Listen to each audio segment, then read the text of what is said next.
भक्तजनों, माताओं, बहनों, सादर जय श्री कृष्ण। हमारे YouTube चैनल में आप सभी का बहुत बहुत स्वागत है। मैं हूं आप सभी के साथ आचार्य धर्मेंद्र शास्त्री। आज हम आप सभी को देवउठनी एकादशी, देव प्रबोधिनी एकादशी की दिव्य और ज्ञानमयी कथा सुनाने जा रहे हैं। आप सभी से अनुरोध है कि इस ज्ञानवर्धक कथा को अंत तक सुनिएगा और सुनने के बाद अधिक से अधिक लोगों को शेयर भी कर दीजिएगा। तो सबसे पहले आपको और आपके पूरे परिवार को देवउठनी एकादशी की बहुत बहुत शुभकामनाएं और बधाइयां। भगवान श्री हरि लक्ष्मी नारायण जी का भरपूर आशीर्वाद आप सभी के जीवन पर सदैव बना रहे। आप सभी सुखी रहें, स्वस्थ रहें, व्यस्त रहें, मस्त रहें, निरंतर उन्नति और प्रगति को प्राप्त करते रहें। देवउठनी एकादशी के बाद सभी प्रकार के मांगलिक कार्यक्रमों का आरंभ हो जाता है। विवाह आदि मांगलिक कार्यक्रम देव उठने के बाद ही शुरू हो जाते हैं। कार्तिक मास के शुक्ल पक्ष की एकादशी को देवउठनी एकादशी, देव प्रबोधिनी एकादशी, देवोत्थान एकादशी, तुलसी विवाह और कार्तिक एकादशी के नाम से जाना जाता है। इस बार एकादशी तिथि का आरंभ 11 नवंबर 2024 सोमवार की शाम को 6:47 से हो जाएगा, जो कि 12 नवंबर 2024 मंगलवार को दिन में 4:05 पर एकादशी तिथि समाप्त हो जाएगी। सभी भक्तजनों, माताओं, बहनों, वैष्णव जनों को, स्मार्त जनों को और अन्य संप्रदायों को मानने वाले भक्तों को सूर्योदय व्यापिनी द्वादशी युक्त शुद्ध हरिवासर एकादशी का व्रत 12 नवंबर 2024 मंगलवार के दिन ही करना चाहिए। और इस व्रत का पारणा यानी व्रत खोलने का जो दिन रहेगा, व्रत खोलने का जो समय रहेगा, वो 13 नवंबर 2024 बुधवार प्रदोष के दिन सुबह 7 बजे से लेकर के 9 बजे के बीच में आपको व्रत का पारणा कर लेना चाहिए। देव उठते ही चातुर्मास समाप्त हो जाएगा और विवाह आदि मांगलिक कार्यक्रम का शुभारंभ हो जाएगा। विष्णु एकादशी गीता तुलसी विप्रोधे नवः असारे दुर्ग संसारे षटपदी मुक्तिदायिनी। भगवान श्री हरि विष्णु जी का पूजन करना, एकादशी का व्रत रखना, गीता जी का पाठ करना, तुलसी जी का पूजन एवं दर्शन करना, ब्राह्मण देवताओं की सेवा करना, उनको दान करना, उनको भोजन करवाना, गौ माता की रक्षा और सेवा करना, ये 6 कार्य इस कठिन संसार सागर को पार करने हेतु मोक्षदायक, मुक्तिदायक बताए गए हैं। वैसे तो पूरे वर्ष में 24 एकादशी आती है, लेकिन जिस साल अधिक मास या पुरुषोत्तम मास आता है उस वर्ष 2 अधिक एकादशी होती है, यानी कुल मिलाकर के 26 एकादशी आती है।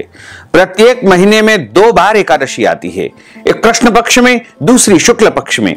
दोनों ही एकादशियों का भिन्न भिन्न महत्व हमारे धर्म ग्रंथों तथा पुराणों में बताया हुआ है। एकादशी का व्रत भगवान श्री हरि लक्ष्मी नारायण जी का परम प्रिय व्रत है और एकादशी का व्रत करने से मनुष्यों के कई जन्मों के पाप जड़ से नष्ट हो जाते हैं तथा उनके पुण्यों का उदय होता है।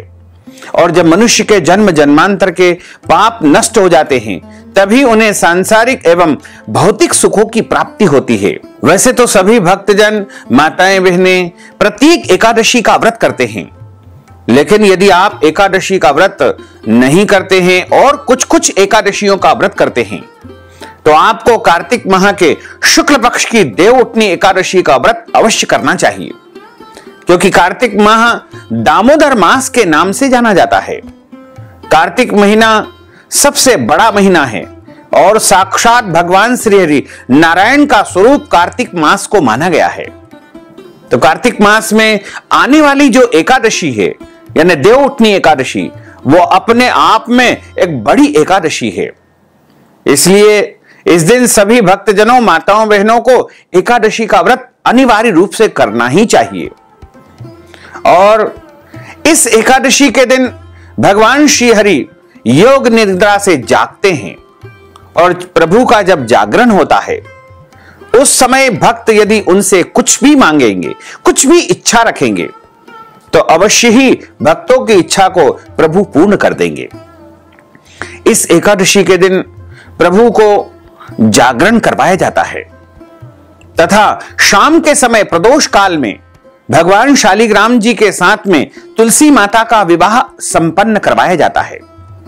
तो सभी भक्तजन अपने अपने निवास स्थान में माता तुलसी जी का और भगवान शालिग्राम का विधि विधान से विवाह संपन्न करेंगे, क्योंकि प्रत्येक मनुष्य को अपने जीवन काल में कम से कम एक बार भगवान शालिग्राम और माता तुलसी जी का विवाह अवश्य करना चाहिए या ब्राह्मण देवता के माध्यम से करवाना चाहिए। क्योंकि जो मनुष्य भगवान शालिग्राम जी का माता तुलसी जी के साथ विवाह संपन्न करता है या करवाता है, उसके जीवन में कभी भी दुर्भाग्य नहीं होता है, उसके जीवन में दाम्पत्य सुख की प्राप्ति होती है। और पिछले 7 जन्मों के यदि कोई भी दोष होंगे, पाप होंगे, या दाम्पत्य जीवन में कोई कठिनाइयां उत्पन्न हो रही होगी, वैवाहिक सुख उसको नहीं मिल पा रहा होगा, तो वो सारे दोष और पाप से वह मुक्त हो जाएगा और पिछले 7 जन्मों के पाप नष्ट हो जाएंगे और अगले 7 जन्मों तक कभी भी उसको दाम्पत्य का यानी वैवाहिक दुख नहीं भोगना पड़ेगा। उसके जीवन का सारा दुर्भाग्य समाप्त हो जाएगा और उसके जीवन में सौभाग्य की प्राप्ति होगी। तो यदि आप स्वयं अपने द्वारा माता तुलसी का और शालिग्राम जी का बड़े प्रेम और श्रद्धा के साथ में विवाह संपन्न करते हैं या ब्राह्मण देवता के माध्यम से करवाते हैं, तो निश्चित तौर से आपका भाग्योदय होगा। आपके विवाह संबंधी या पति पत्नी संबंधी जो भी समस्याएं चल रही है वो समाप्त हो जाएगी। किसी वर या कन्या का विवाह नहीं हो रहा है तो उनको अपने निमित्त तुलसी जी और शालिग्राम भगवान का विवाह अवश्य संपन्न करवाना चाहिए, जिससे उनके विवाह में आ रही बाधाएं समाप्त हो जाएगी। जो भक्तजन माताएं बहनें एकादशी का व्रत करते हैं, उनको अपने जीवन काल में एकादशी व्रत का उद्यापन अवश्य करना चाहिए या ब्राह्मण देवता के माध्यम से करवाना चाहिए। यदि आप हमारे माध्यम से एकादशी व्रत का उद्यापन करवाना चाहते हैं तो आप हमसे संपर्क करें, हम आपको उचित परामर्श प्रदान करेंगे। जो भक्तजन माताएं बहनें एकादशी का व्रत करते हैं, उनको दशमी तिथि से लेकर के द्वादशी तक कुछ महत्वपूर्ण नियमों का पालन अनिवार्य रूप से करना चाहिए। दशमी के दिन एक समय शुद्ध एवं सात्विक भोजन करें। इस दिन चावल, शहद, लहसुन, प्याज, मांस, मदिरा, मसूर की दाल, कटहल की सब्जी का उपयोग बिल्कुल नहीं करना चाहिए। दशमी तिथि के दिन पराय अन्न अर्थात दूसरे के घर का भोजन नहीं करना चाहिए। ब्रह्मचर्य व्रत का पालन करना चाहिए। दशमी तिथि के दिन कई बार एकादशी तिथि लग जाती है। ऐसे में भक्तों का एक सवाल आता है, उनके मन में जिज्ञासा उत्पन्न होती है कि एकादशी तिथि लग गई है, क्या हम भोजन कर सकते हैं या नहीं कर सकते हैं? तो हम आपको स्पष्ट रूप से बता दें कि कभी भी दशमी युक्त एकादशी का व्रत बिल्कुल नहीं करना चाहिए और उस दिन आप भोजन कर सकते हैं। दशमी तिथि के सभी नियमों का पालन आप आराम से कर सकते हैं। आपको डरने की, घबराने की, भयभीत होने की बिल्कुल भी आवश्यकता नहीं है, क्योंकि अगले दिन जो एकादशी सूर्योदय को स्पर्श करती है या द्वादशी को स्पर्श करती है, उसका ही व्रत शास्त्रोक्त में बताया गया है। इसलिए आपको अगले दिन ही एकादशी का व्रत करना है और इस बार दशमी तिथि के सभी नियमों का पालन आपको 11 नवंबर 2024 सोमवार को करना है और एकादशी का व्रत 12 नवंबर 2024 मंगलवार को करना है और द्वादशी यानी व्रत का जो पारणा का दिन रहेगा वो 13 नवंबर 2024 बुधवार का दिन रहेगा। इस बार देवउठनी एकादशी के दिन आप सुबह जल्दी उठे और जल्दी उठ करके स्नान करके भगवान को उठाए। यदि संभव हो तो इस मंत्र का उच्चारण करना चाहिए। उत्तिष्ठ उत्तिष्ठ गोविंदो, उत्तिष्ठ गरुड़ध्वजो, उत्तिष्ठ कमलाकांत, त्रैलोक्यम मंगलम कुरु। यदि इस मंत्र का आप उच्चारण नहीं कर पाते हैं तो आप केवल इतना बोल दीजिएगा कि हे प्रभु आप उठिए, आप जागिए। उत्तिष्ठ उत्तिष्ठ गोविंदो, हे गरुड़ध्वज, हे नारायण आप जागिए। उत्तिष्ठ उत्तिष्ठ गोविंदो, उत्तिष्ठ गरुड़ध्वजो, उत्तिष्ठ कमलाकांत, हे लक्ष्मी के नाथ आप जागिए। त्रैलोक्यम मंगलम कुरु, यानी त्रिलोक में मंगल ही मंगल करिए, शुभ ही शुभ करिए और हमारे परिवार को आशीर्वाद प्रदान करिए। इस प्रकार प्रभु को उठा करके उनका अच्छी प्रकार से श्रृंगार करे, पूजा अर्चना करे और एकादशी व्रत का संकल्प धारण करना चाहिए। यदि आप निष्काम भाव से व्रत करते हैं तो भी आपको संकल्प लेना चाहिए और यदि आप सकाम भाव से व्रत धारण करते हैं तो भी आपको एकादशी व्रत का संकल्प करना चाहिए। पद्म पुराण के उत्तरखंड के अध्याय 64 में श्लोक नंबर 34 में लिखा हुआ है, एकादश्याम निराहार स्थित्वा हम परेहनि भोक्षामि पुंडरीकाक्ष शरणम में भवाच्युत। हे कमल नयन, हे वासुदेव, हे जनार्दन, हे अच्युत, हे नारायण, मैं एकादशी के दिन निराहार रह करके, व्रत रख करके, फलाहार करके दूसरे दिन ही भोजन करूंगा। यह पंक्ति भी यदि आपने उच्चारित कर दी तो आपका संकल्प माना जाएगा। और यदि आपके घर में संकल्प करने की व्यवस्था है तो हम जो संकल्प अभी बोल करके आपको सुना करके बता रहे हैं उसको सुनते हुए भी आप एकादशी व्रत का संकल्प कर सकते हैं। एकादशी व्रत का संकल्प करने के लिए अपने घर के पूजा स्थल में, देवघर में, भगवान के मंदिर में अथवा पूर्व या उत्तर दिशा की तरफ मुंह करके आसन पर बैठ जाइएगा। शुद्ध घी के दीपक को प्रज्वलित कर लीजिएगा। यदि शुद्ध घी का दीपक नहीं जला सकते हैं तो तिल के तेल का दीपक आप प्रज्वलित कर लीजिएगा और एक थाली में आपको गंध, चंदन और जौ, तिल, तुलसी पत्र, पीला पुष्प, कुछ दक्षिणा, ये सब सामग्री रख करके, शुद्ध जल रख करके हाथ की मुद्रा को इस प्रकार कर लीजिएगा तथा हाथ के मध्य भाग में सबसे पहले जल रखे, तुलसी जी का पत्ता रखे, सुपारी रखे, जौ तिल रखे, कुछ दक्षिणा रखे, पीला पुष्प रखे और आपको सबसे पहले बोलना है ओम विष्णवे नमः, ओम विष्णवे नमः, ओम विष्णवे नमः। ओम तिथिर्विष्णु स्थावारो नक्षत्रम विष्णुरेव च योगश्च करणम विष्णु सर्वम विष्णुमयं जगत्।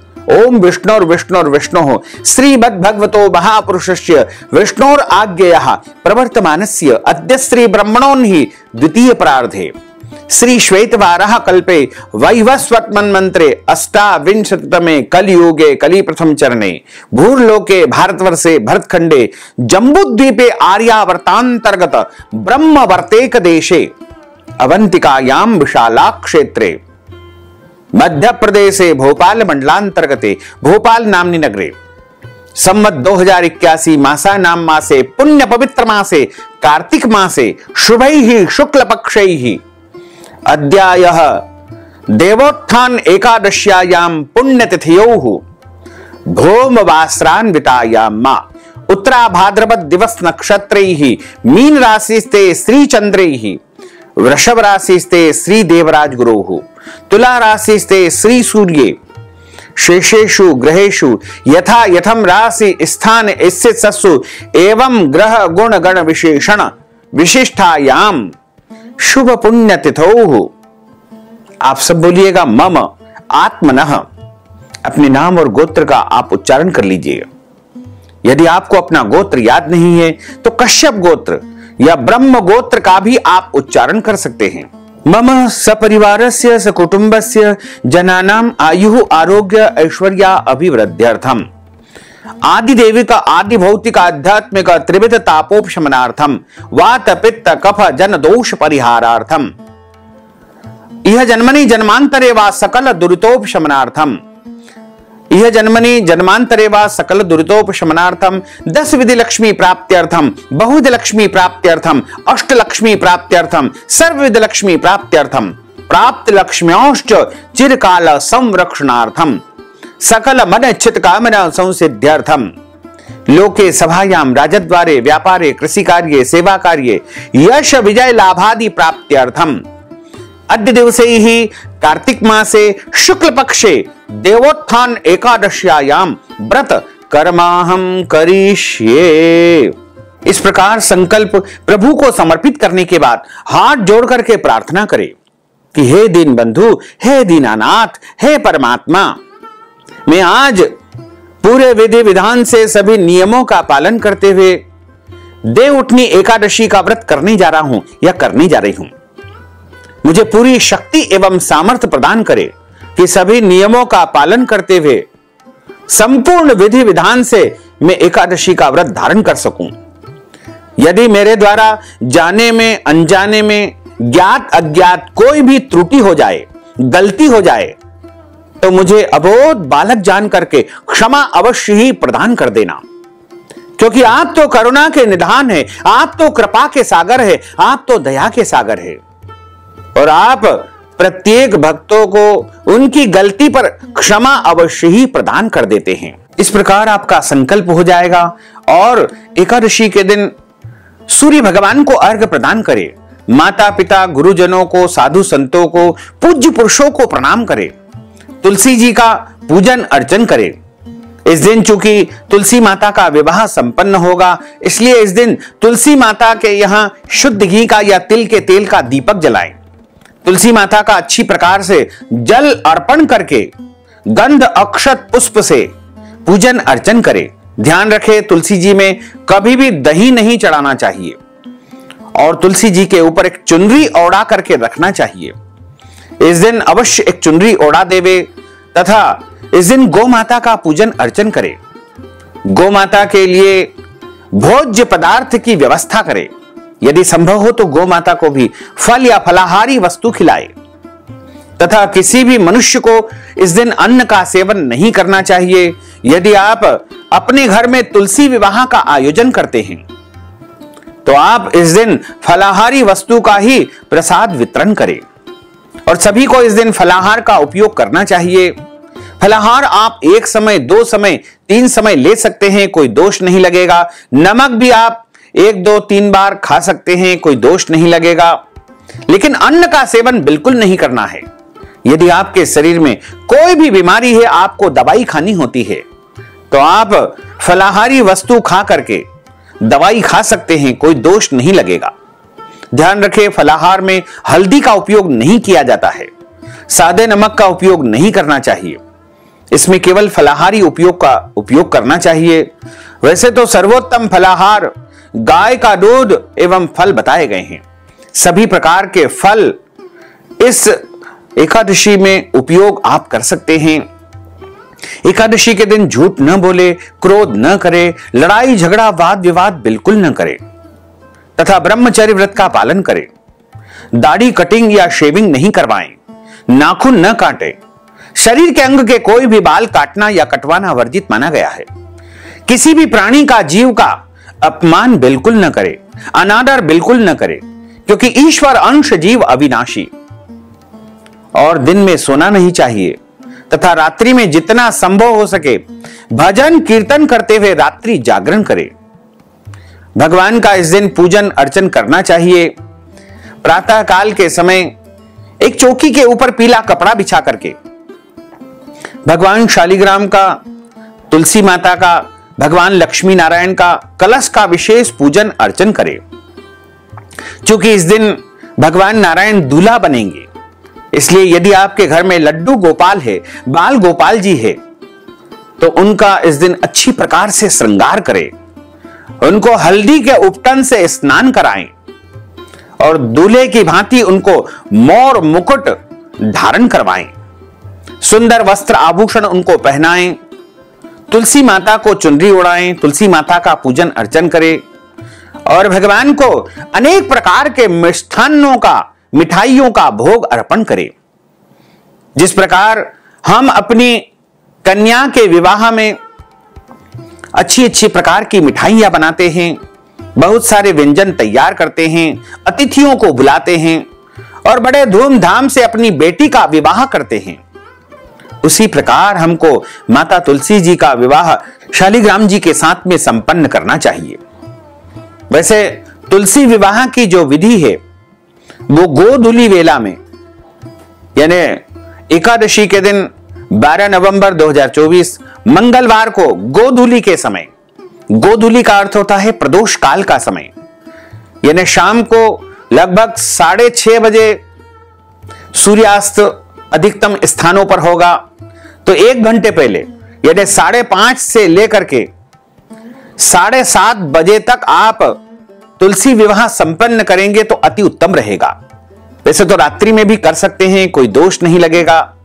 और यदि आप एकादशी के दिन किसी कारणवश तुलसी विवाह संपन्न नहीं कर सकते हैं तो कार्तिक माह के शुक्ल पक्ष की एकादशी से लेकर के पूर्णिमा तक पंचरात्र में कभी भी आप तुलसी जी का विवाह भगवान शालिग्राम जी के साथ संपन्न कर सकते हैं।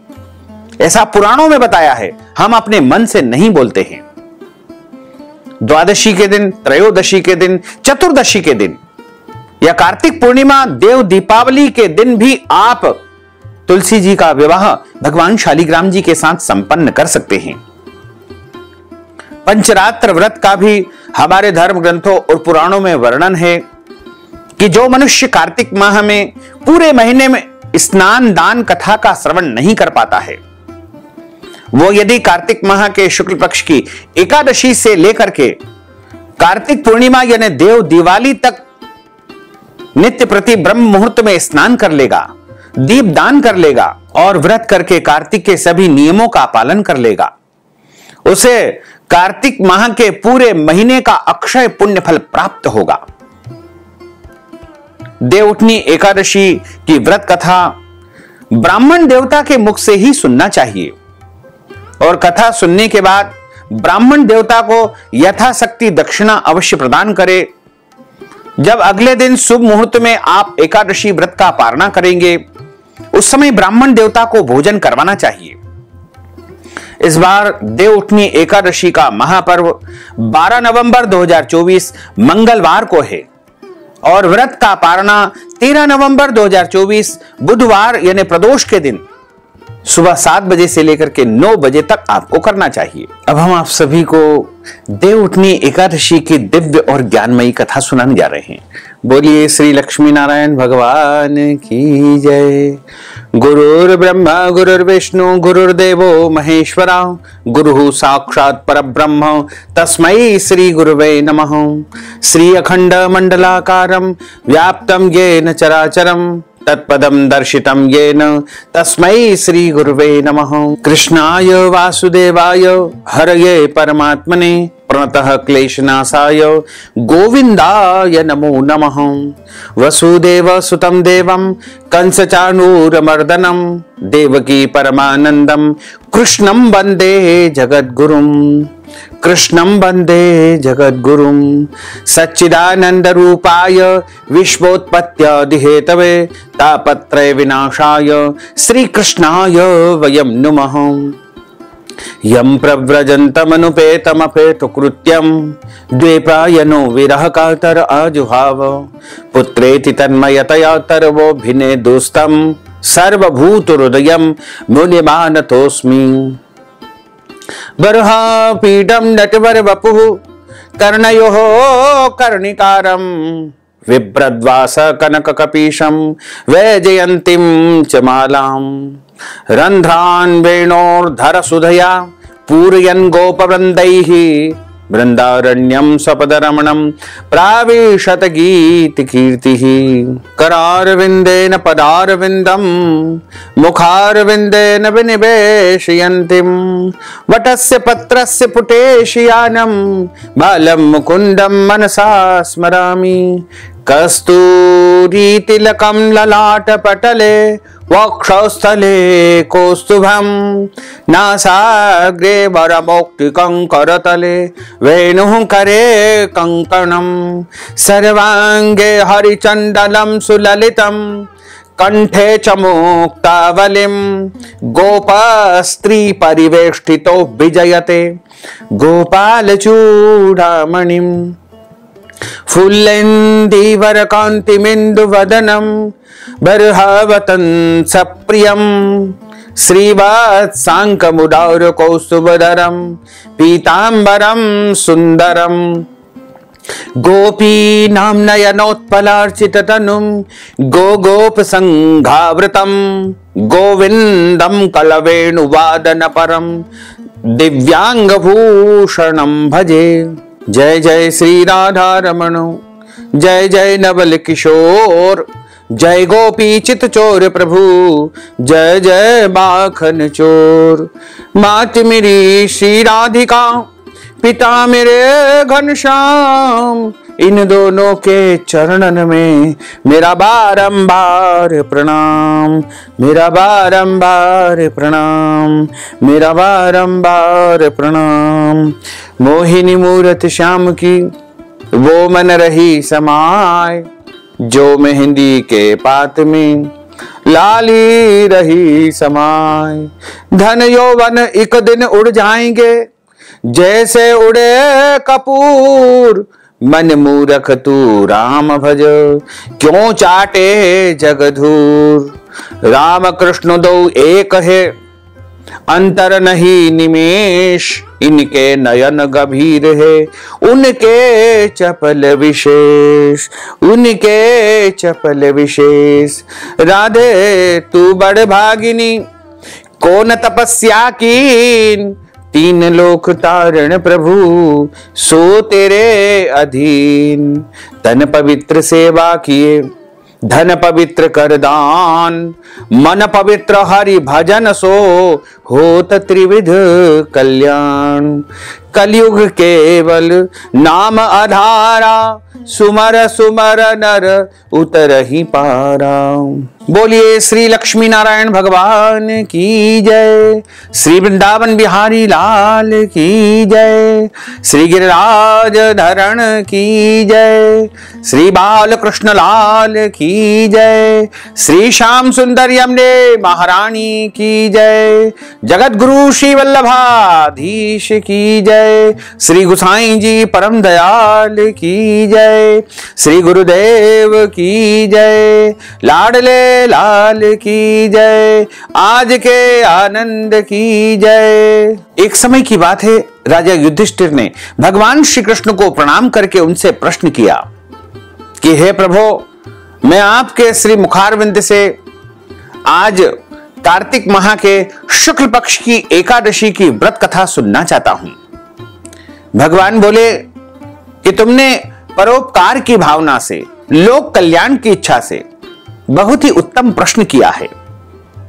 आज मैं तुमको कार्तिक माह के शुक्ल पक्ष की एकादशी की व्रत कथा सुनाने जा रहा हूं। भगवान श्री कृष्ण कहते हैं कि कार्तिक मास में शुक्ल पक्ष में जो एकादशी आती है उसे देवोत्थान एकादशी, देव प्रबोधिनी एकादशी के नाम से जाना जाता है। क्योंकि इस दिन भगवान कहते हैं कि मेरा विवाह वृंदा के साथ, तुलसी के साथ संपन्न हुआ था, इसलिए इसे तुलसी विवाह महोत्सव के नाम से भी जाना जाता है। इस एकादशी व्रत कथा के संदर्भ में पुराणों में बताया हुआ है कि एक राजा के राज्य में सभी लोग एकादशी का व्रत रखते थे। प्रजा तथा नौकर चाकरों से लेकर के पशुओं तक को एकादशी के दिन अन्न नहीं दिया जाता था। एक दिन किसी दूसरे राज्य का एक व्यक्ति राजा के पास आकर बोला कि महाराज, कृपा करके मुझे आप अपने राज्य में नौकरी पर रख लीजिए।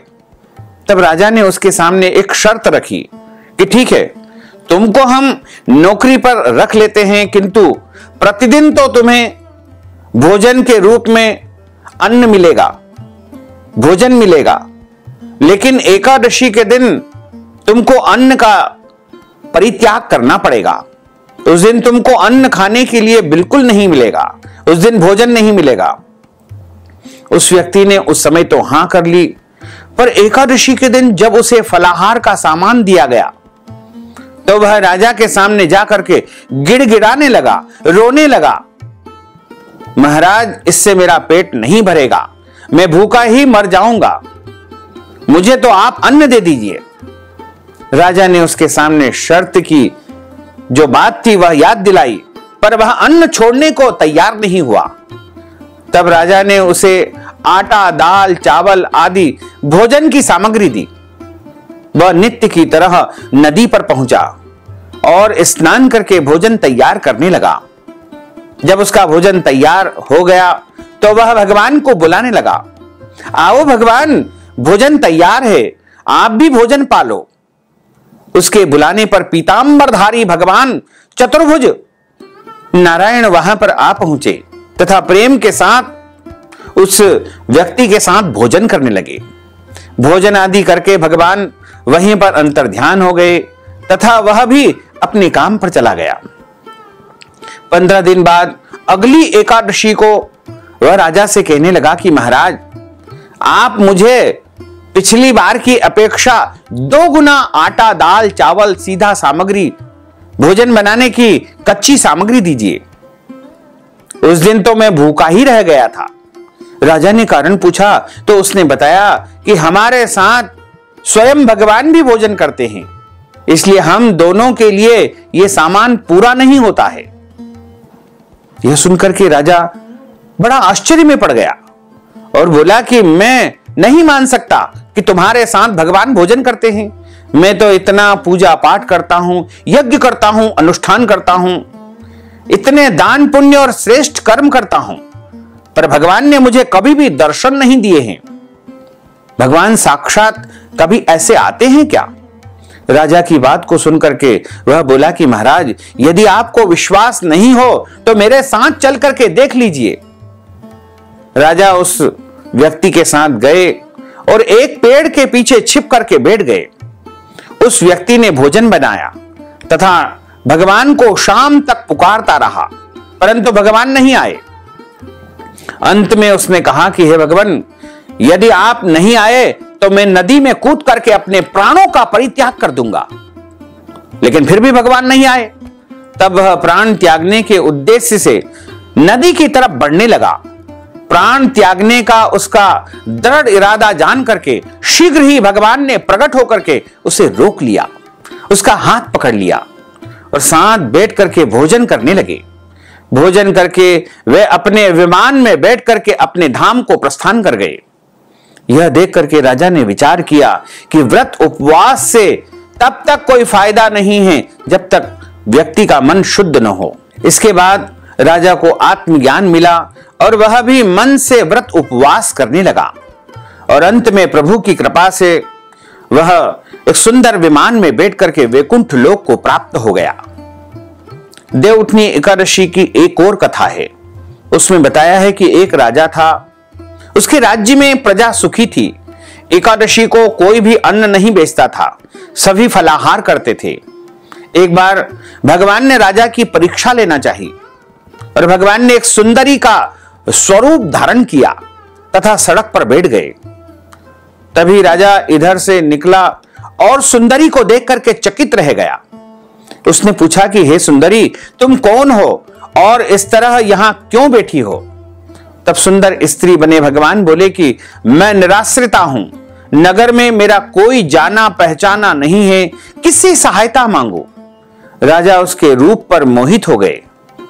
वह बोले कि तुम मेरे महल में चल करके मेरी रानी बन करके रहो। सुंदरी बोली कि मैं तुम्हारी बात मानूंगी, पर तुम्हें राज्य का अधिकार मुझे सौंपना होगा। राज्य पर मेरा पूर्ण अधिकार होगा, मैं जो भी बनाऊंगी तुम्हें भोजन करना पड़ेगा।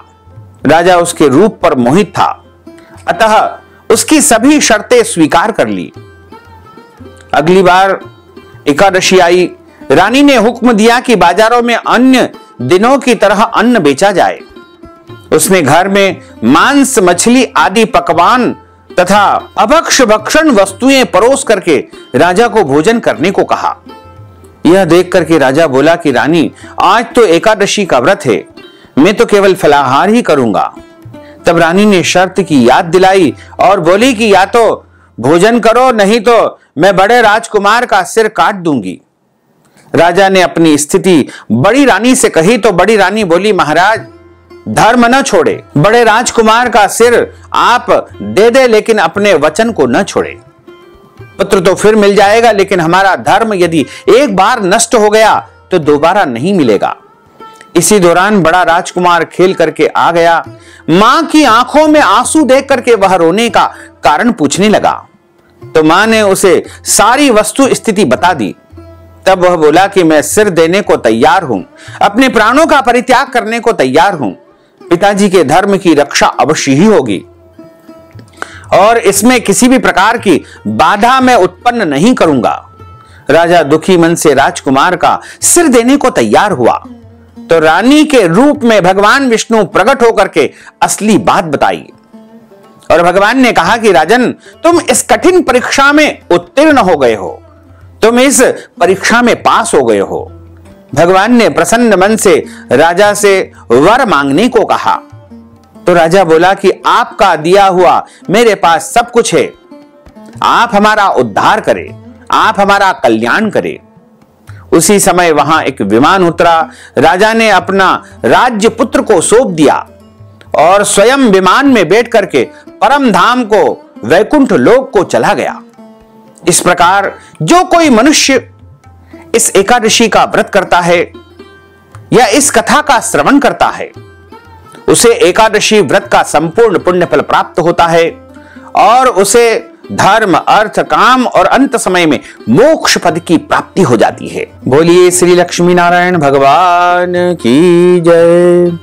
अच्युतम केशवम राम नारायणम कृष्ण दामोदरम वासुदेवम हरे श्रीधरम माधवम गोपिका वल्लभम श्री जानकी नायकम श्री रामचंद्रम भजे जानकी मनोहरम सर्वलोक नायकम श्री शंकरादि सेवितम पुण्य नाम कीर्तनम श्री राम राम राम राम राम नाम तायकम राम कृष्ण वासुदेवा भक्ति मुक्तिदायकम राम कृष्ण वासुदेवा भक्ति मुक्तिदायकम हरे राम राम राम हरे हरे हरे कृष्ण कृष्ण कृष्ण हरे हरे श्री कृष्ण गोविंद हरे मुरारे हे नाथ नारायण वासुदेवा हे नाथ नारायण वासुदेवा हे नाथ नारायण वासुदेवा हे नाथ नारायण वासुदेवा हे नाथ नारायण वासुदेवा। बोलिए श्री लक्ष्मी नारायण भगवान की जय। अब हम सभी मिलकर के प्रभु की आरती का गायन करेंगे। ओम जय जगदीश हरे स्वामी जय जगदीश हरे भक्त जनों के संकट दास जनों के संकट क्षण में दूर करे। ओम जय जगदीश हरे जो ध्यावे फल पावे दुख बिन से मन का स्वामी दुख बिन से मन का सुख संपत्ति घर आवे सुख संपत्ति घर आवे कष्ट मिटे तन का। ओम जय जगदीश हरे मात पिता तुम मेरे शरण गहूँ में किसकी स्वामी शरण गहूँ में किसकी तुम बिना और न दूजा प्रभु बिना और न दूजा आस करूं मैं किसकी। ओम जय जगदीश हरे तुम पूर्ण परमात्मा तुम अंतरयामी स्वामी तुम अंतरयामी पार ब्रह्म परमेश्वर पार ब्रह्म परमेश्वर तुम सबके स्वामी। ओम जय जगदीश हरे तुम करुणा के सागर तुम पालन करता स्वामी तुम पालन करता मैं सेवक तुम स्वामी मैं सेवक तुम स्वामी कृपा करो भरता। ओम जय जगदीश हरे तुम हो एक अगोचर सबके प्राणपति स्वामी सबके प्राणपति किस विध मिलहूँ दयामय किस विध मिलहूँ दयामय तुमको मैं सुमति। ओम जय जगदीश हरे दीन बंधु दुख हरता तुम ठाकुर मेरे स्वामी तुम रक्षक मेरे अपने हाथ उठाओ अपनी शरण लगाओ द्वार पड़ा तेरे। ओम जय जगदीश हरे विषय विकार मिटाओ पाप हरो देवा स्वामी पाप हरो देवा श्रद्धा भक्ति बढ़ाओ श्रद्धा प्रेम बढ़ाओ संतन की सेवा। ओम जय जगदीश हरे। तन मन धन सब कुछ है तेरा स्वामी, सब कुछ है तेरा, तेरा तुझको अर्पण, प्रभु जी को अर्पण, क्या लागे मेरा।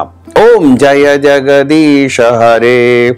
पूर्ण ब्रह्म की आरती जो कोई नर गावे, स्वामी जो कोई नर गावे, कहत शिवानंद स्वामी, जपत हर हर स्वामी, मन वांछित फल पावे। ओम जय जगदीश हरे, जय जगदीश हरे, स्वामी जय जगदीश हरे, मोहन जय जगदीश हरे। भक्त जनों के संकट, दास जनों के संकट, बंसी वाला दूर करे। ओम जय जगदीश हरे। कर्पूर गौरम करुणावतारम, संसार सारम, भुजगेंद्रहारम, सदा वसंतम हृदयारविंदे, भवम भवानी सहितम नमामि। मंदार मालांकुलितालकाये, कपाल मालांकित शेखराये, दिव्यांबराये च दिगंबराये, नमः शिवाये च नमः शिवाये। आरार्तिक्यं समर्पयामि, नमो नमः। अथ मंत्र पुष्पांजलि।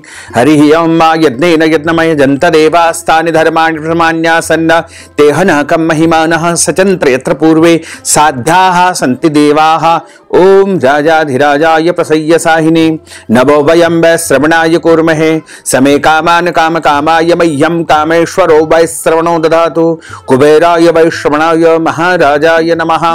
ओम स्वस्ति साम्राज्यं भोज्यं स्वराज्यं, वैराज्यं पारमेष्ठ्यं राज्यं, महाराजमाधिपत्यमय्यं समन्तपर्यायै स्यात् सार्वभौमः। सर्वायुष अंतार्धा परार्धात् पृथिव्यै समुद्रपर्यन्ताया एकराडिति तदप्येष श्लोकोऽभिगितो मरुतः।